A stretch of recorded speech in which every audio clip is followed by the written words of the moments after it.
Magandang gabi mga kapatid. Good evening. At muli, welcome sa ating online covenant recollection. We are now on our 7th session. Sa gabi ito, we are blessed to have our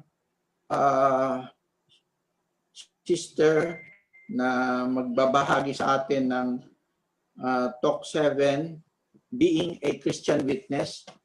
Siya po ang may bahay ng ating former speaker, yung last Talk 6, si Brother Kaloy.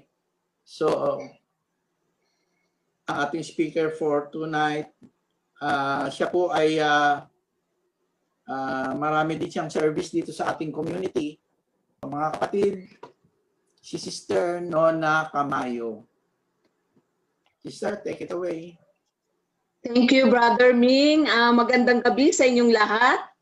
No? So, naimbitahan akong magbigay ng panayam patungkol dito sa talk number 7 ng Covenant Recollection. No? So, alam ko na marami sa inyo ang present ng mga nakaraang talks, no? So from talks 1 to 6, kaya nga nagbigay ng background si Brother Ming, no? Yung nangyari nung last talk natin, I think that was last Saturday ba yun, Brother Ming? Ano na ba ngayon? Tuesday, no? So yan, ipakilala ko lang muna yung sarili ko. So kami ni Kaloy, nagtapos kami ng CLP pa no, 1994. So, ilang taon na kami. Kaya yung bunso namin, ika-4 namin, tinawag namin Christian, yung first name niya. Kasi we attended yung Christian Life Program, no?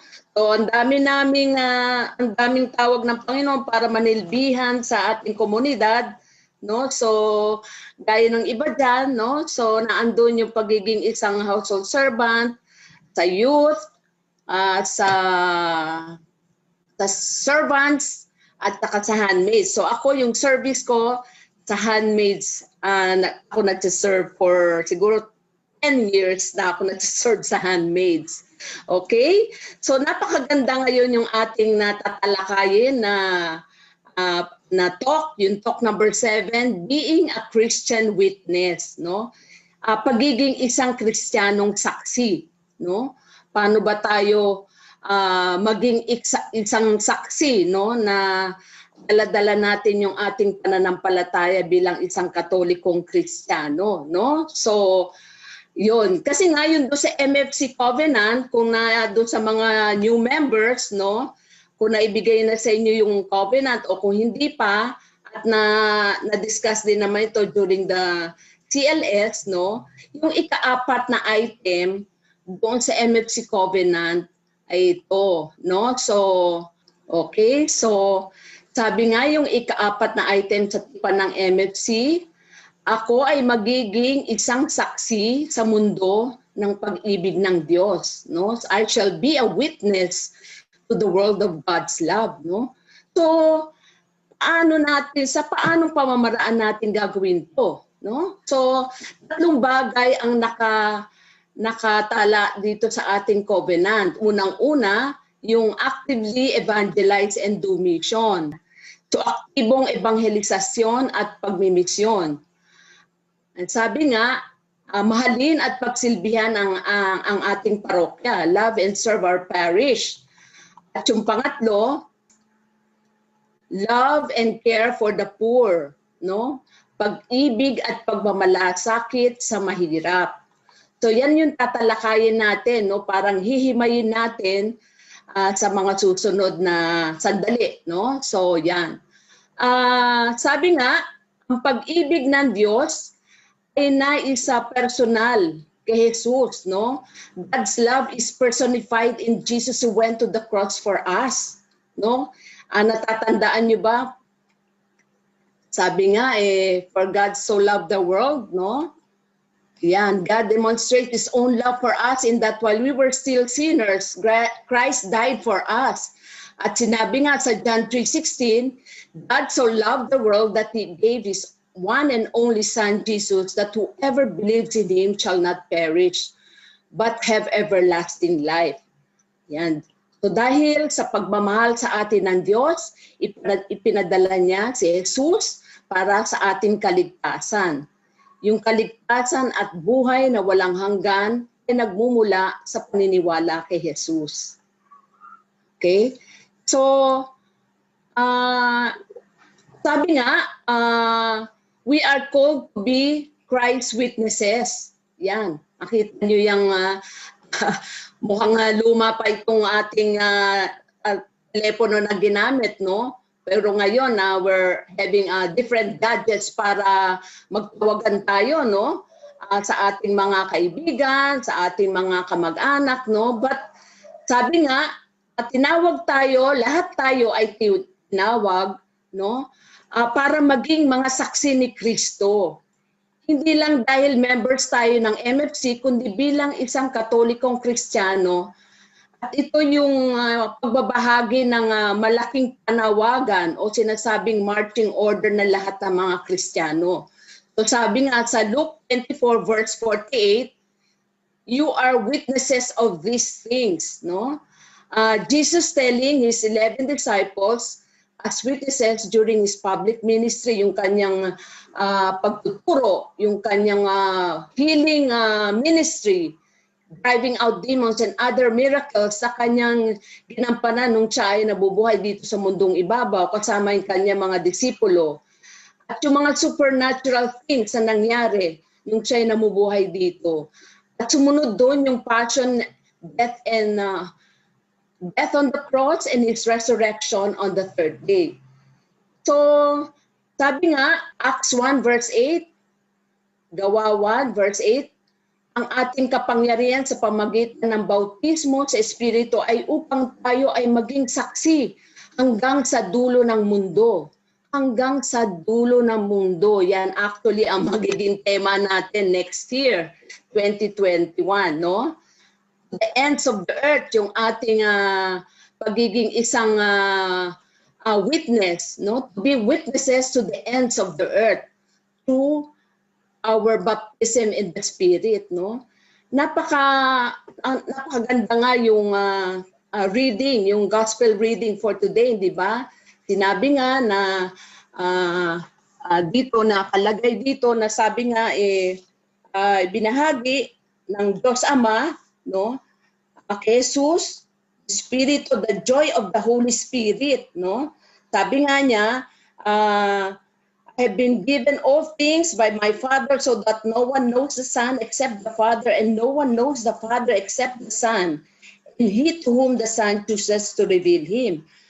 So ipinaalam na kay Jesus kung ano yung kagustuhan ng Diyos Ama, kung ano yung kahilingan niya, no? Kaya nga si Jesus, he turned to his disciples and said to them privately, fortunate are you, or blessed are you to see what you see, for I tell you that many prophets and kings would have liked to see what you see, but did not see it, and to hear what you hear, but did not hear it. No?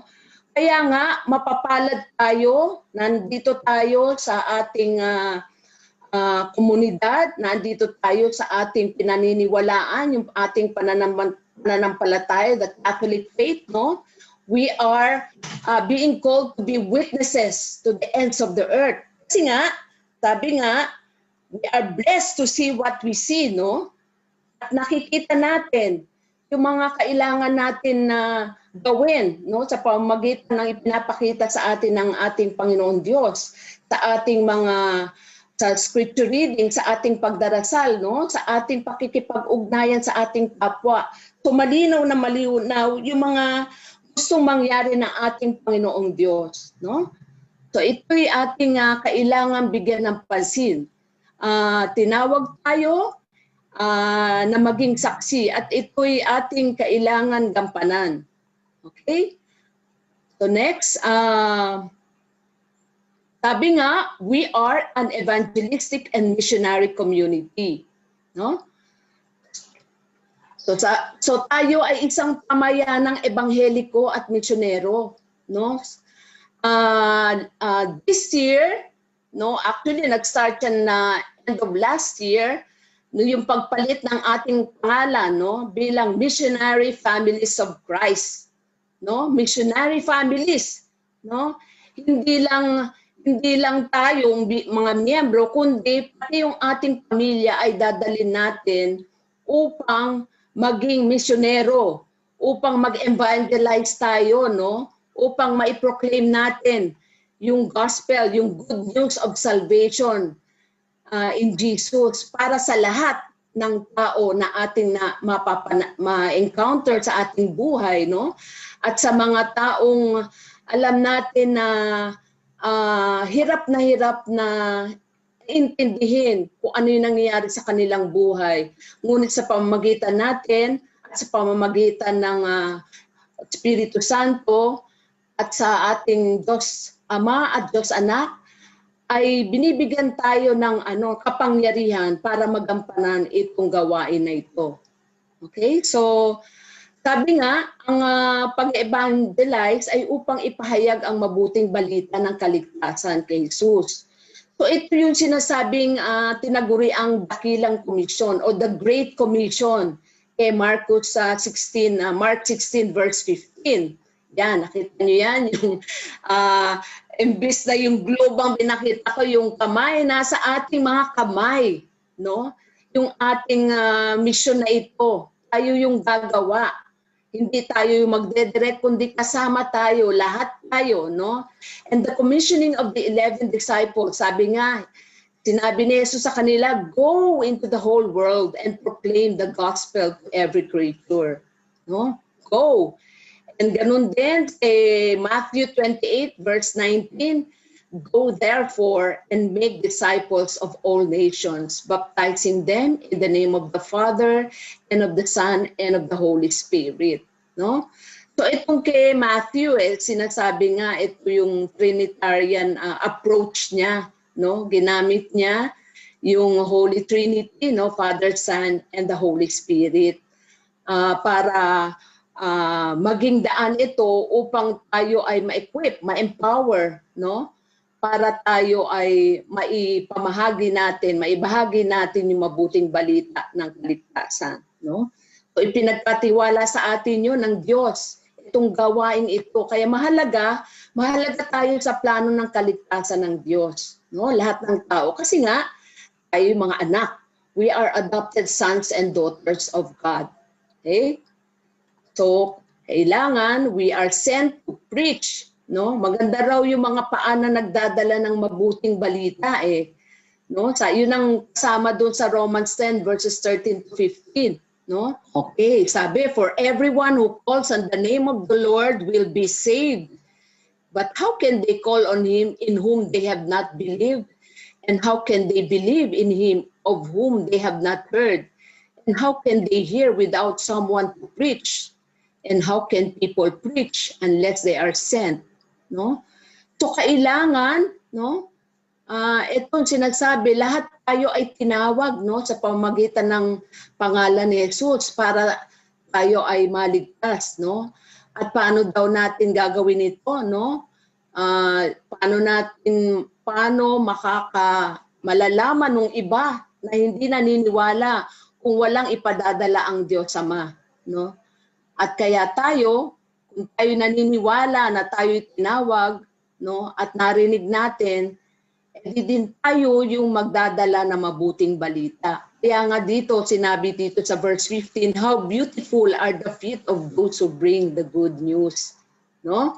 Kaya, tignan nyo yung mga paan ninyo kung may magaganda yan. No? Sabi nga, how beautiful are the feet of those who bring the good news. No?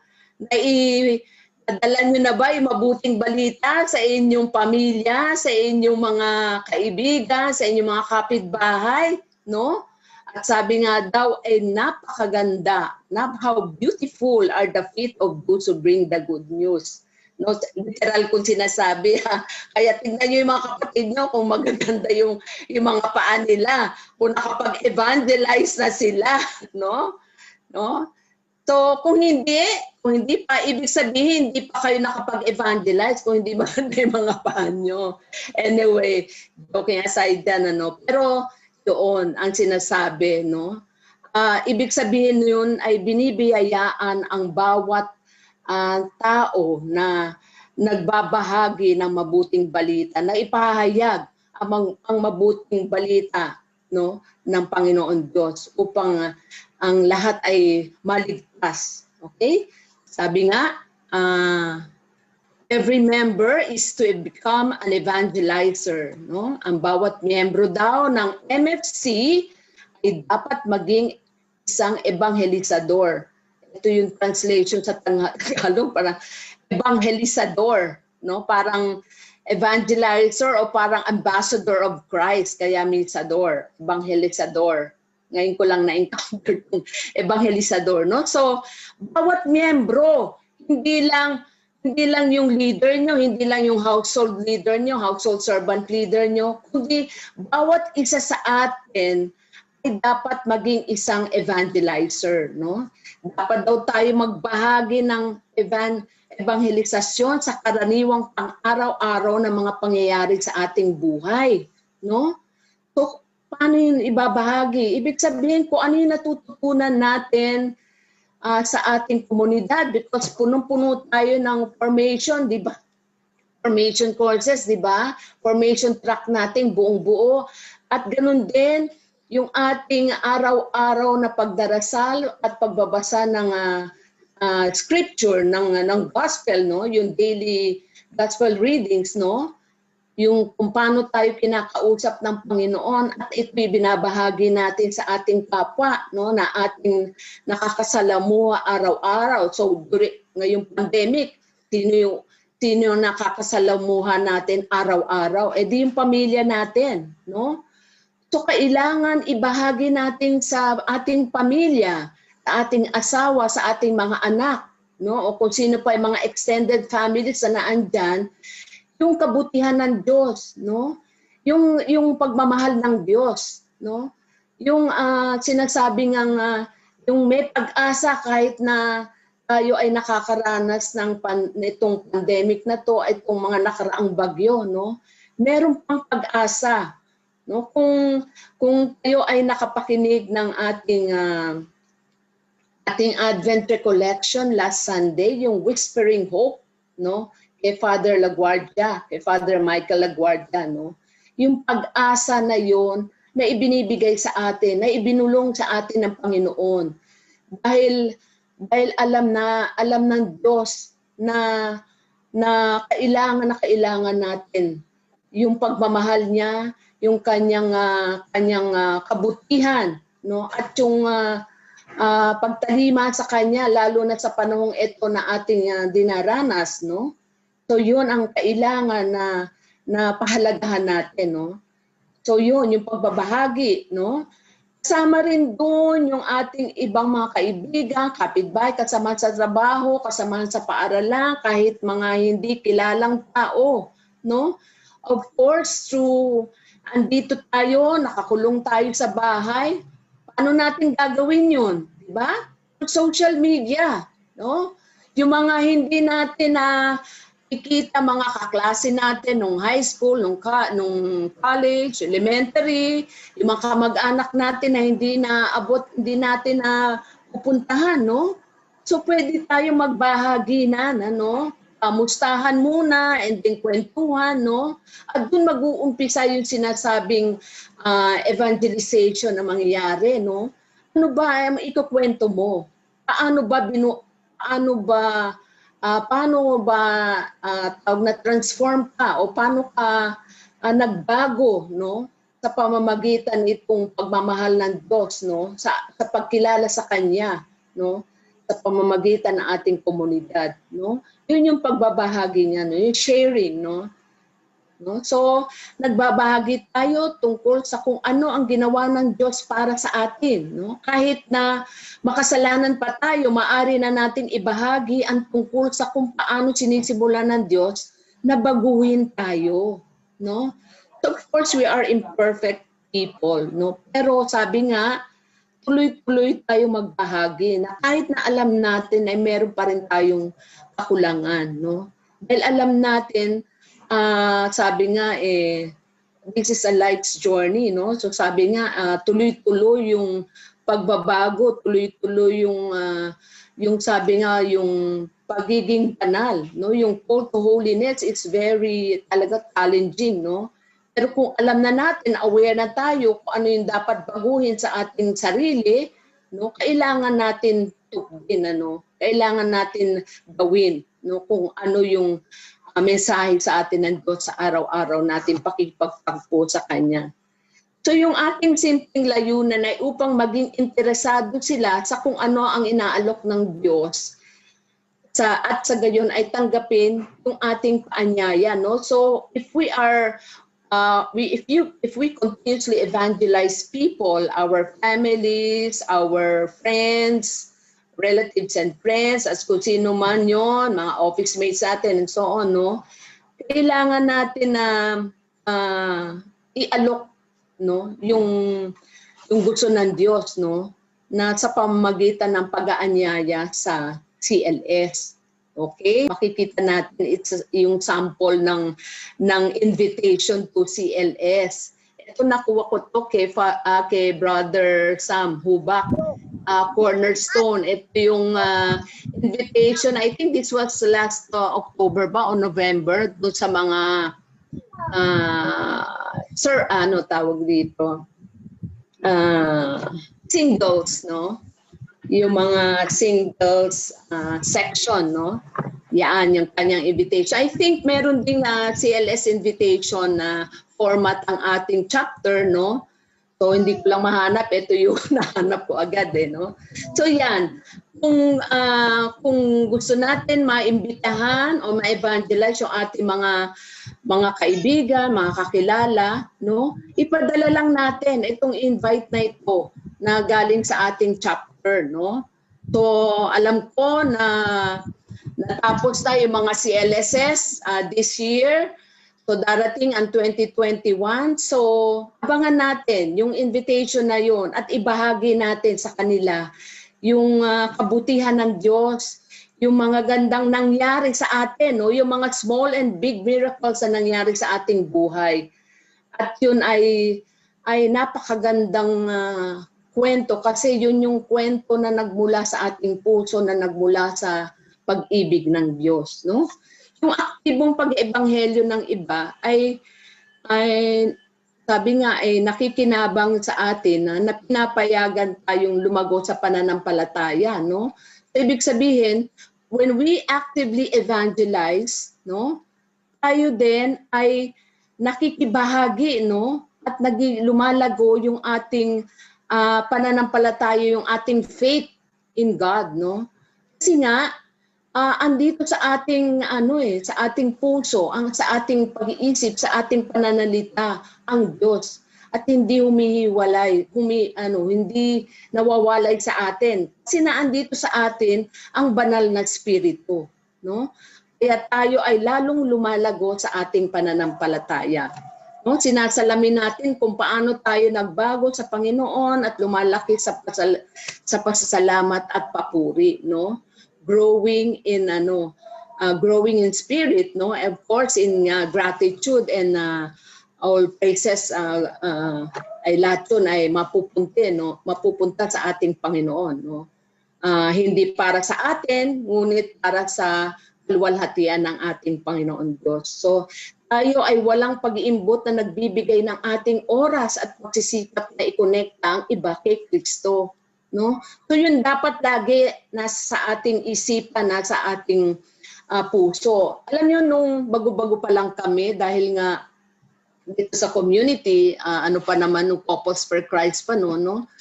So talagang sobrang excited, no, kami ni Kaloy na ibahagi yun. So ang dami namin na imbitahan dito sa Within the Village, no, sa Vista Verde. So isa na doon yung kumpare namin, no, yung office mate ni Kaloy, na sa buong pamilya, no, naging naging Youth for Christ yung mga anak nila, Kids for Christ, no. So ngayon nandun sila sa Canada at ganun very active din sa ating komunidad ng MFC, no. So ganun, para bang sabi nga, ito yung magiging way of life na natin, yung pag-evangelize ng mga tao, no? Ng ating mga KKK nga, sabi nga, kamag-anak, kaibigan, kakilala, kahit hindi natin kilala, no? Kahit na nakasabay lang natin sa sasakyan o sa eroplano o kahit saan, no? Ewan ko lang kung ako kasi pag may nakita akong kahit na hindi ko siya kilala, no? Tapos nakita ko kung paano siya gumalaw or ano, sabi ko, ay, sarap maibahagi si Kristo sa kanya. So parang ganun lagi yung nasa isipan ko, no? So sana ganun tayo lahat, no? Na talaga excited tayo mag-evangelize, no? So sabi nga patuloy tayong pagpapalain ng Diyos, no? Kapag tayo ay naging isang pagpapala sa iba, no? Magiging blessing tayo sa iba, no? We will be blessed more if we become blessings to others. Okay? Ayan. So sabi nga, MFC is a worldwide community. Okay? Isang pamayanan sa buong mundo. No? At ito'y isang ministeryo para sa universal na simbahan. Bagaman nagsimula ito sa Pilipinas, nilayo ng Diyos na ito ay para sa lahat ng mga bansa, no? Sabi nga ni Brother Frank Padilla, ang ating Servant General, no? Ginamit ng ating komunidad upang mapalaganap ang salita ng Diyos, no? To the ends of the earth nga kaya tayo ay nagpapadala ng mga misyonero sa iba't ibang parte ng mundo, no? So kaya nga worldwide. Kaya ipinapakita ko diyan, no, ang ating Servant General, kaya pag nagmi-meeting every Wednesday, worldwide 'yun, no? Maraming nakikinig na taga iba't ibang parte ng mundo. Kasi nga, ang pamayanan natin ay sa buong mundo. No? Yun, ang ating pagiging kasapi ay nagsasama ng, sabi nga, iba-ibang kultura din yan, iba-ibang wika, iba-ibang lahi, iba-ibang nasyonalidad. No? So, hindi lang puro Pinoy yan. So, meron din mga iba-ibang lahi. No? Kaya nga tayo yung nagdadala ng itong mabuting balita, no, sa iba't ibang parte ng mundo. So nagsusumikap tayong maging mga pamilya sa banal na espiritu na nagbabagong buhay sa mundo. And we are families in the Holy Spirit renewing the face of the earth, no? No, tayo yung pamilya na mga pamilya sa banal na espiritu na nagbabagong buhay sa mundo. Okay? Yan. Sabi nga, loving and serving the parish naman. Okay? So, mapagmahal at naglilingkod sa parokya. Dapat ganun daw tayo. No, we should be loving and serving the parish. No, kasama yan sa ating core values na mapag-uusapan din sa last talk of this covenant recollection. Sabi nga, ang parokya ay ang territorial subdivision ng simbahan.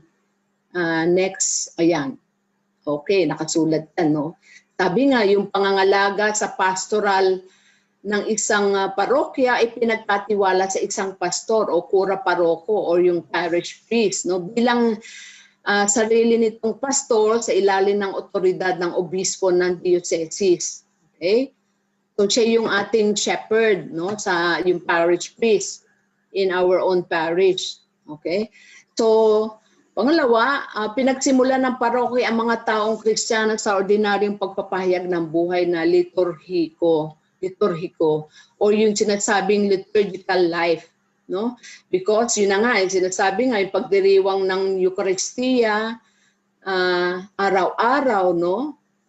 Yung ating parish priest o yung pastor o yung pari ang nagdiriwang nito, kasama tayo tayong mga parishioners, no? Kung saang parokya tayo, no? At tuwing linggo na alam nating lahat ay parte ito ng ating tipan sa Diyos, no?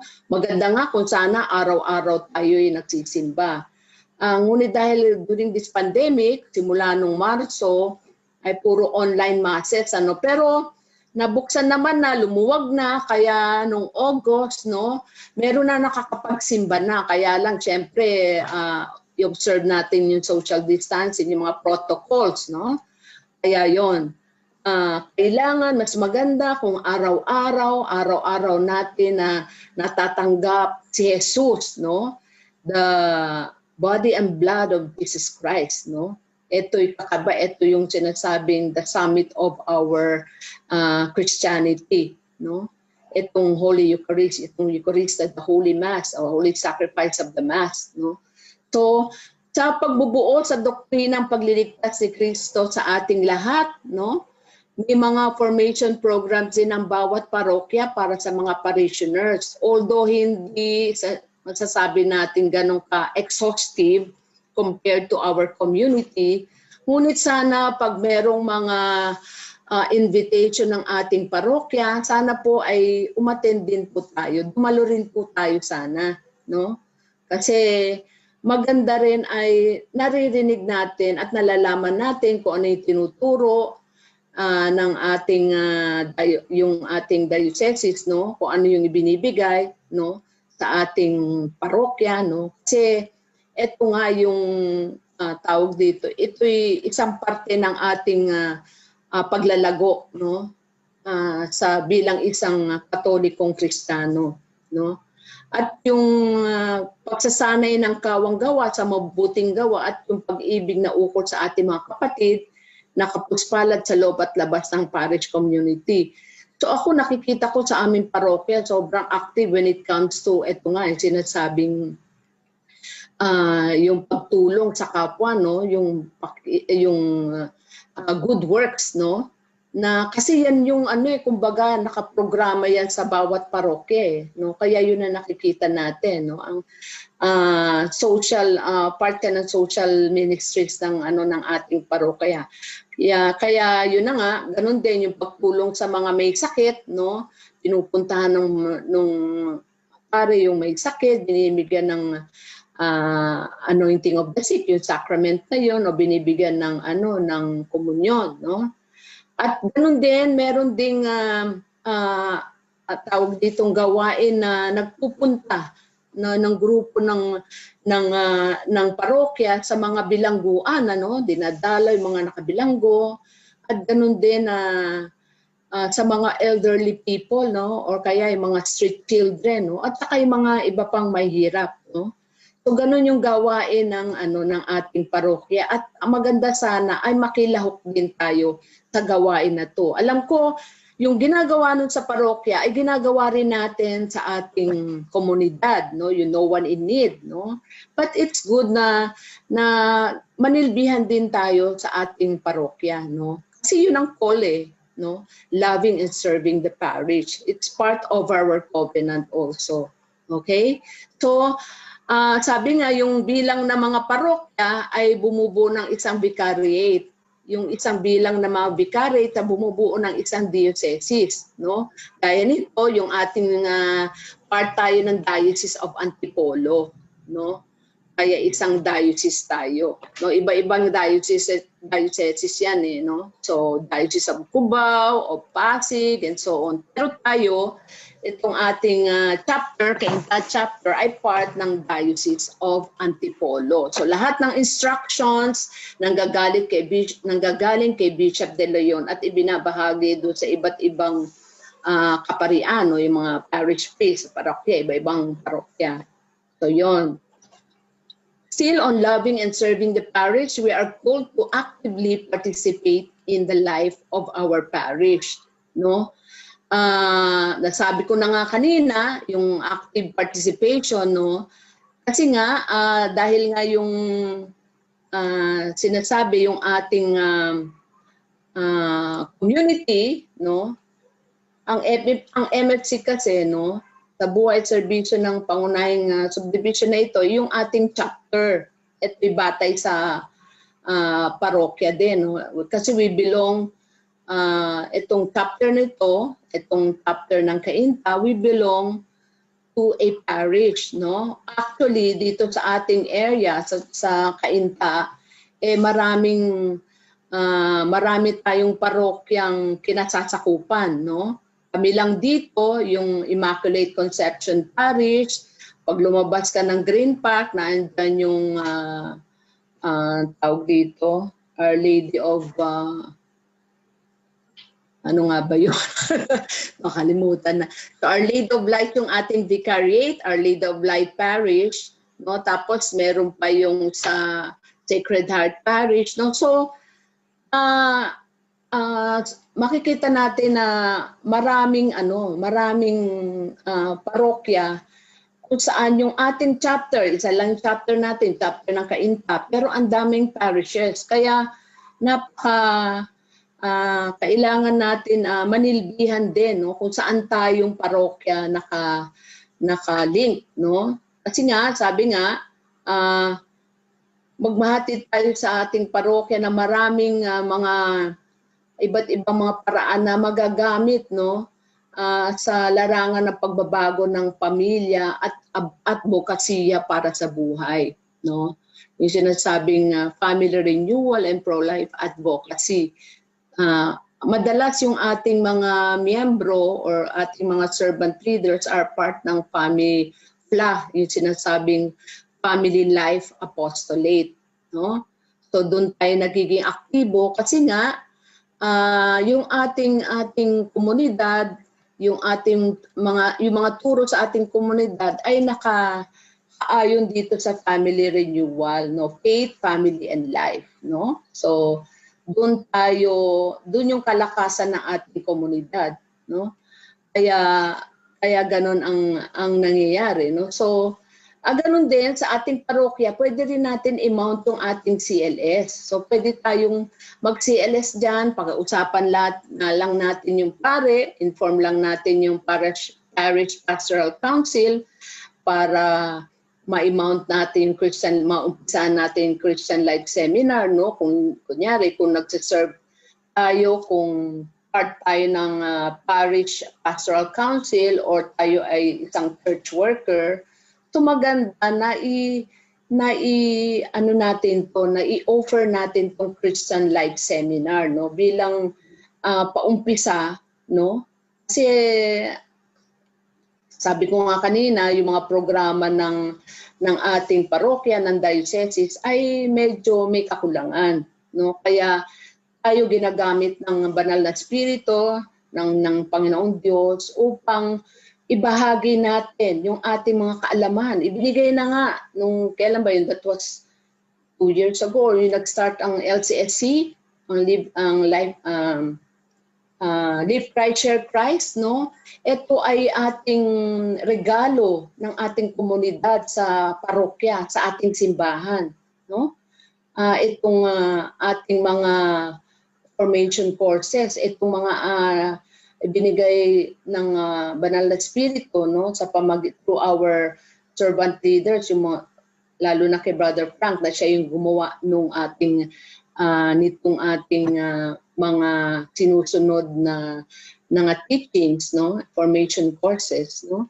Kaya ito'y maganda na maging parte tayo na para maitaguyod natin yung mga ministro ng pamilya, no, family ministries na meron din sa ating parokya, no, no. So sabi nga isa pa rin dito ay yung paggawa ng trabaho para sa hustisya, no, yung tawag dito yung social justice, no, yung makipagtulungan sa mga mahihirap, no. Nandiyan tayo, may restoration villages tayo at mga yung maka-pro-life tayo, yung mga advocacies nga on pro-life, no? Kanina nga sa TV, napanood ko sa PTV4 yung PAPCOM head na inaalok yung mga family planning na mga bagay-bagay na vasectomy, kaya siya ganito raw, kailangan daw, tapos merong couple na interview and so on. So my God, this is against the will of God, di ba? Yung pagpaplano na hindi na ayon sa kagustuhan ng ating Panginoon Diyos. Kasi we are pro-life, no? Yung buhay na ito ibigay sa atin. Hindi tayo pwedeng tayo ang mamili na gusto natin wag magkaanak. Hindi, kaya nga tayo nag-asawa and so on, di ba? Dahil nga para tayo dumami, no? At para maibahagi natin yung sinasabing biyaya na bigay sa atin ng Diyos, no? Ako'y, sabi nga rito, makilahok tayo sa buhay at mission ng parokya. Kami ni Kaloy were serving as lector sa Lectors Ministry. So, alam ko, may mga kilala ako sa ating chapter na ganun din, aktibo rin sa pagiging parte ng ating parokya, no, na church worker, tawag to, parish workers, no.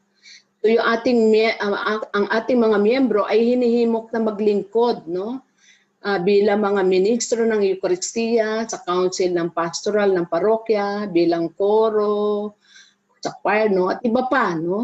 Dyan sa slide 22, makikita nyo, no, yung nakilahok kami, no, kasi yung ating auxiliary bishop, no, si Noli Bucco, no, siya yung nag-bless ng aming parish formation halls, no.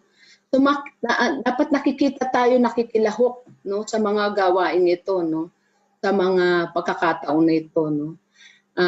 Ganun din sa mga kapistahan ng simbahan at iba pang mahalagang kaganapan, no. Sana nakikita rin tayo, no. At inaasahan natin ang serbisyo sa parokya, ngunit hindi pinapabayaan ng ating, no? Inaasahan of course yung ating serbisyo sa parokya, pero dapat hindi natin pabayaan yung ating pangunahing gawain na pag-eebanghelyo or pag-evangelize, no? Ipapakita ko lang sa handmaids last year, this year to we have mounted, last year, I think last year to kasi nag-COVID nga tayo, pandemic. So, ito yung MFC handmaids, no? Sa CLS graduates sa Lower Antipolo na hineld yan sa Our Lady of the Rosary Chapel. Tapos yung susunod, ayan, yung LCS graduates naman sa Upper Antipolo na initiated ng MFC handmaids. So, mixed group yan, no? Mixed group. So, yan, ganyan tayo sa ating komunidad. Nakikibahagi tayo at ganun din ay din sa parokya, ngunit kailangan gawin din natin yung pag-evangelize. Kasi sa totoo lang mga kapatid, sa ating parokya, sa parokya namin, no, talagang puro puro church activities yung evangelization program, doon yung parang hindi nabibigyan ng pansin. Kaya makita natin yung mga yung ibang mga church workers or parang hindi naman ako nagiging judgmental, So ibig sabihin parang may kakulangan pa, no, sa kanilang bilang isang saksi, no, being a Christian witness, kasi naandun pa rin yung mga tawag dito, yung mga conflicts na andyan pa rin yung sabi nga ni Father, yung persecution naandyan pa rin, nasa loob ng simbahan, no. Nangyayari yun, no. As Christians, we are being persecuted, no. Kapwa mo Kristiyano, pinipersecute ka, no. Talking at your back, no. So yun, ganun yun. Kaya mas maganda talaga na yung ating evangelization program natin sa ating komunidad ay huwag natin pabayaan kahit tayo ay actively participating in our parish. Loving and caring for the poor, no? Ito yung pangatlo doon sa ating MFC Covenant item number 4. Loving and caring for the poor. Ito, napaka-importante na ito, no? Nabigyan natin pansin. Kasi nga, sabi nga, we are called to have a preferential option for the poor. Yung magmalasakit, mapagmahal at nagmamalasakit tayo sa mahirap. Kasi nga, tinawag tayo upang magkaroon yun na nga, tinawag tayo dyan, no? And this is one of the core values of our community, no? Sabi nga, yung pananampalatayang walang mabubuting gawa ay patay, no? Faith without good works is dead, no? Kailangan hindi lang pananampalataya kundi sa gawa din, no? So sa kay James 2, kay Santiago 2 verses 14 to 17, sabi nga dito, what good is it, my brothers, if someone says he has faith but does not have works? Can that faith save him? If a brother or sister has nothing to wear and has no food for the day, and one of you says to them, go in peace, keep warm, and eat well, but you do not give them the necessities of the body, what good is it? So also faith of itself, if it does not have works, is dead. No? Baliwala yung ating pananampalataya sa Diyos kung ating sa gawa, kung wala tayong ginagawa, no? Sa ating alaman na ito yung tawag ng Diyos, kailangan tumulong tayo sa mga nangangailangan, tumulong tayo sa mahirap, tumulong tayo kung saan tayo tatawagin, no? Kasi parte ito no? Parte ito ng ating covenant sa ating Panginoon, no? Loving and caring for the poor. So, yung sabi nga, ang ebanghelyo nga daw ay may parehong sukat sa espiritu at panlipunan, no? Sabi nga, ito mismo yung mission ni Jesus. From Luke 4 verse 18, sabi nga, the Spirit of the Lord is upon me because He has anointed me to bring glad tidings to the poor. He has sent me to proclaim liberty to the captives and recovery of sight to the blind, to let the oppressed go free, and to proclaim a year acceptable to the Lord. No? Yung Spirit of the Lord, the Holy Spirit, ay nasa atin na. No?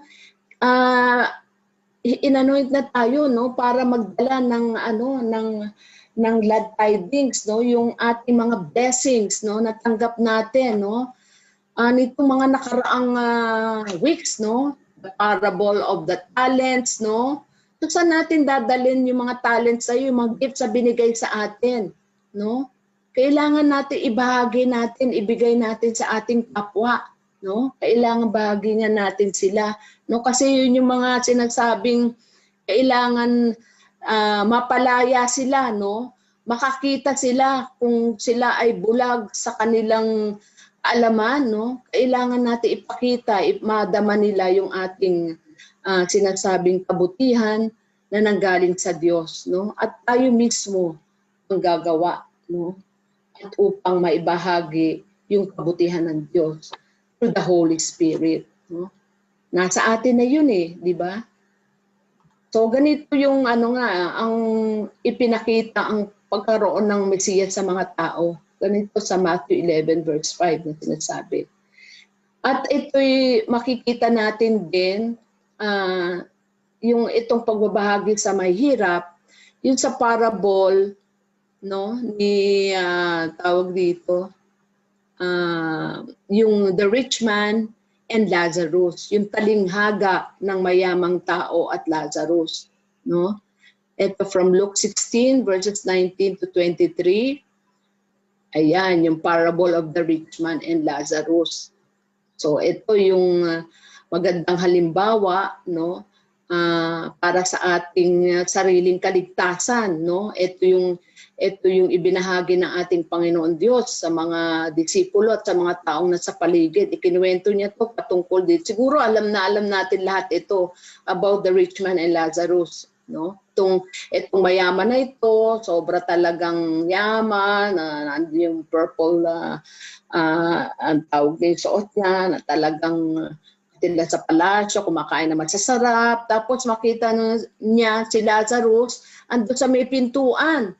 At ang dami mga sugat, buong katawan, at walang makain, humingi ng limos. Ngunit hindi pinapansin itong rich man na ito, itong mayaman na taong ito, no? Talaga nagsasaya siya, nagpapakabusog, nagpapakalango, no? Ngunit hindi niya pinapansin yung mahirap gaya ni Lazarus, no?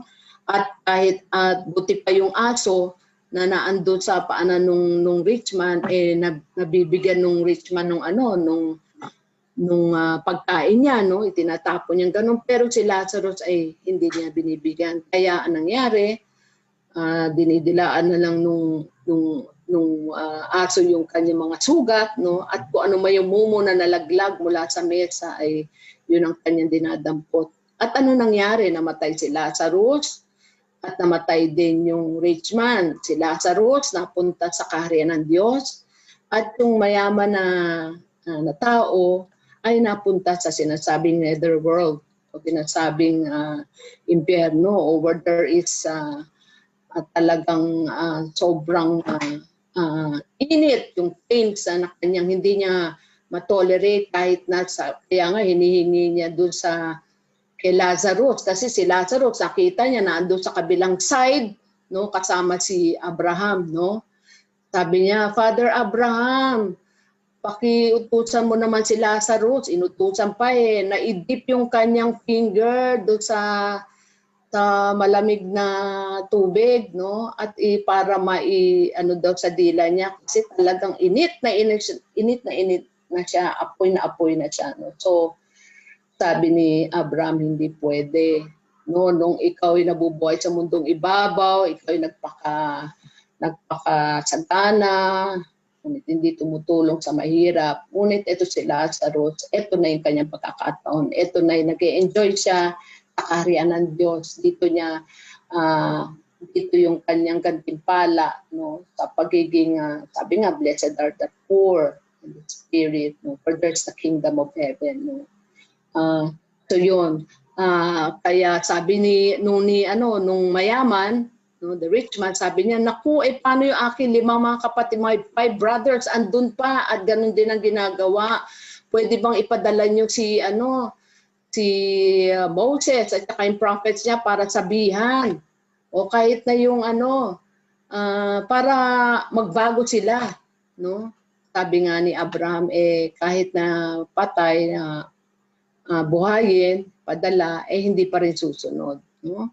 So sana maging magandang halimbawa itong talinghaga na ito, yung pagtulong natin sa ating mga kapatid na mahirap, no? Kasi meron talagang pupuntahan yung mga tumutulong at yung nagmamahal, no, sa mamahirap, kasi yun ang talagang gusto ng ating Panginoon Diyos, yung pagtulong natin sa mahirap, no? Okay, so next is ways of serving the poor in the parish, no? Sabi nga,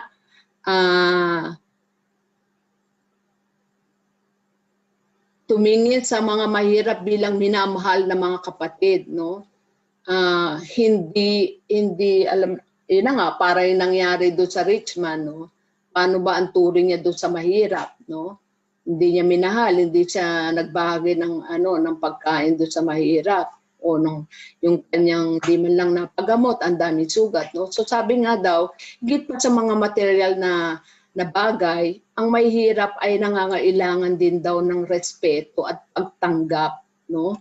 So dun sa parable of the rich man and Lazarus, no, wala yung respeto, wala yung pagtanggap, no? So yun ang kakulangan, no, sa mga taong hindi kinikilala, no, yung kabutihan ng Diyos sa kanya, no, o hindi niya inaalam, no. Sabi nga sa gumawa ng mga gawaing kawang-gawa, no, so do charitable works, no. This one way of serving the poor in the parish, no. Financial help, feeding programs, livelihood assistance, children's education, and so on. Maraming sa parokya. Totoo naman marami kasi dito sa amin Yan ang mga ginagawa. Like for example, every Christmas meron sinasabing yung balde binibigyan kami, tapos pupunaan mo ng worth 500 pesos for their Noche Buena sa mga mahirap. Lalo na ngayon ang daming nasalanta ng bagyo. So dinagdagan pa nila para nga naman sa Pasko ay meron silang meron silang kakainin, no? So yun. Ito yung sinasabing we can do it as individuals, no, or as MFC, as a group, or part of the parish programs.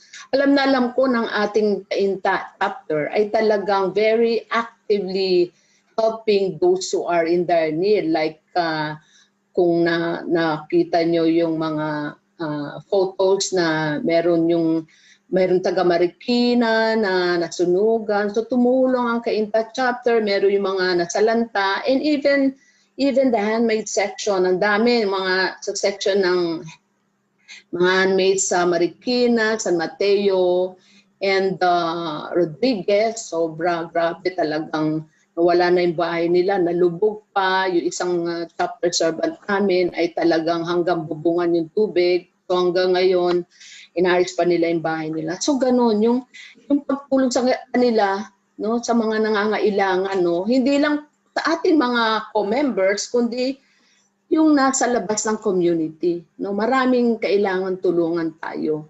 No? At kung may kakayahan naman, alam ko naman, bawat isa ay may kakayahan. No? Kung yung widow nga, yung widow's mite na storya, yung parable, di ba? Dalawang pilak binigay pa niya, yun na lang yung huli niyang pera, naibahagi pa niya, no? Sa simbahan. Okay? Ayan. Okay, next. Slide 34. Ay, ito. Yung 33, yan yung ginawa natin yung ang tawag dito. Drop of Love. Ito yung food packs na distributed. I think that's more than 1,835 na ang na-distribute sa ating mga members. And hindi lang miyembro natin, pati sa mga iba nang nangangailangan. So yung food packs na yun, yan na naibahagi natin from the One in Need movement under ng Live Christ, Share Christ. Okay. So next slide please. So ano daw yung kailangan nating response, no, in loving and caring for the poor, no? Sabi nga, yung pagiging simple ng ating kabuhayan, yung lifestyle natin, di ba? Naranasan natin yan nung tayo nandito sa loob ng bahay during this time of pandemic, no? Ilang buwan na tayo nandito. Ano lang sinusuot natin, no? T-shirt, shorts, or ayun, paulit-ulit, di ba? Or duster for the women, di ba? Wala na, hindi na natin magagamit yung mga, hindi natin na nagamit yung mga bag natin na binili, mga sapatos, kundi nakachinelas lang tayo no? So ganun kasimple dapat ang lifestyle daw, no? So dapat daw tayo makontento sa mga pangunahing pangangailangan sa buhay. At ano yun? Ang pagkain, inumin, at yung pamamahay, no, yung bahay natin na tinitira, no, yun ang basic needs, no. Hindi kailangan tayong mag-accumulate ng maraming bahay, no. So siyempre ako bilang tagapamahagi nitong of course I am parte na ko noon na siyempre nagigilty ka kasi di ba pag noon nung wala pang pandemic, pag sale, di ba? Bili ka kahit hindi mo kailangan, di ba? So ano nangyayari? Naiimbak lamang, no? Hindi natin nagagamit, no? So ngayon, marami na akong actually gano'n naman pagbibili. Tapos yun yung panregalo talaga umaabot sa ilang years, no? Wag lang masira dahil sa pagkatago, no? So gano'n na nangyayari. We need to live a simple life, no? And then kailangan natin din ibahagi natin yung ating mga resources, yung ating mapagkukunan, no? Parte yan ng ating personal response. At lahat ng mayroon tayo ay pag-aari ng Diyos at sanina mga pagpapahala ng Diyos, no?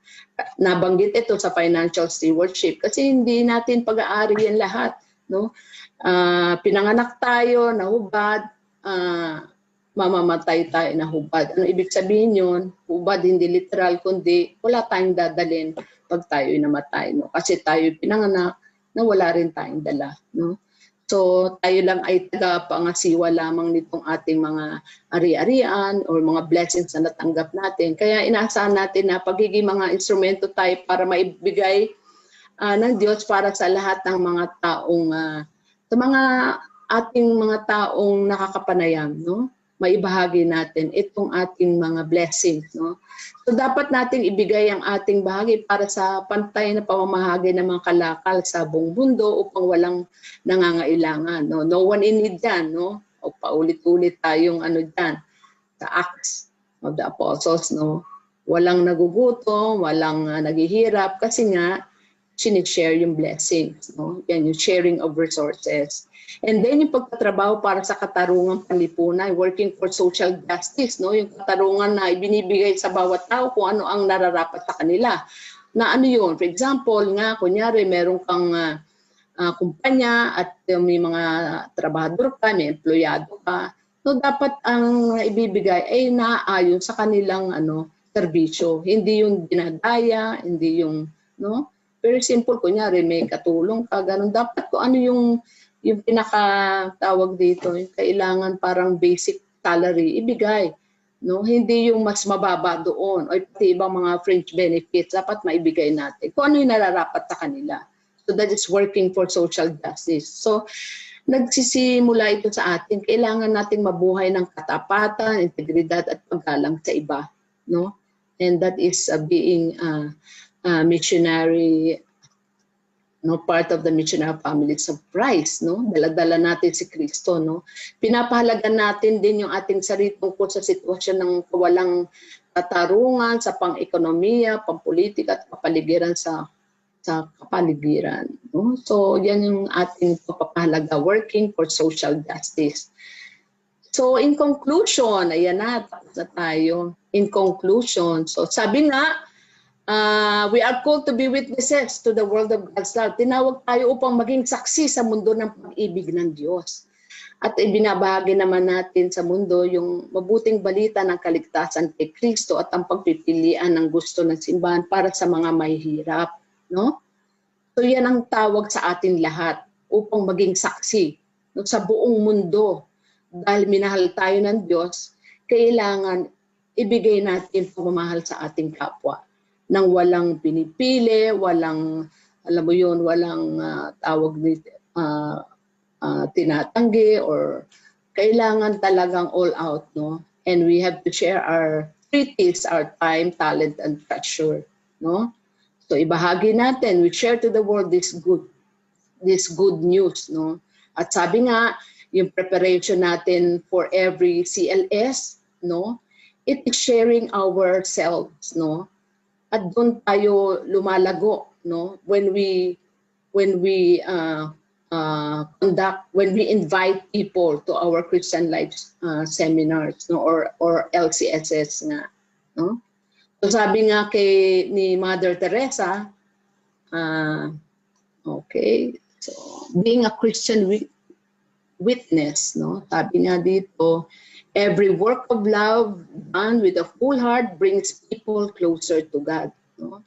Nagmumula sa puso at pag tayo ay, yung pagmamahal na yun ay nagmula sa puso na punong-puno, no, ng pagmamahal, no?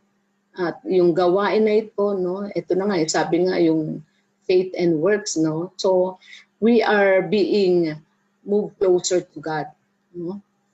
Yan, si Mother Teresa, kaya naging santa yan. Yan, yung mga mahirap na kanyang tinutulungan. Okay? So sabi nga, itong isa sa mga, yan ang isa sa mga quotes ni Mother Teresa, no? Every work of love done with a full heart brings people closer to God. Sabi nga kasi, there is the individual responsibility for the work at yung pangalawa, yung person affected by it. No? So, ikaw at yung taong iyong tinutulungan, apektado yon. So, sabi nga, anyone who heard of, observe it, no, ay magiging parte na itong sinasabing pagmamahal ng Diyos. No? Magkakaroon ng ripple effect yan that goes beyond the charitable soul. No? Pag ginawa natin yun, na maging isang tunay na saksi ng pagmamahal ng Diyos, being a Christian witness to others. So yun lang mga kapatid, and may God be praised in everything we do. No? So yun lang po mga kapatid, maraming salamat and praise be to God.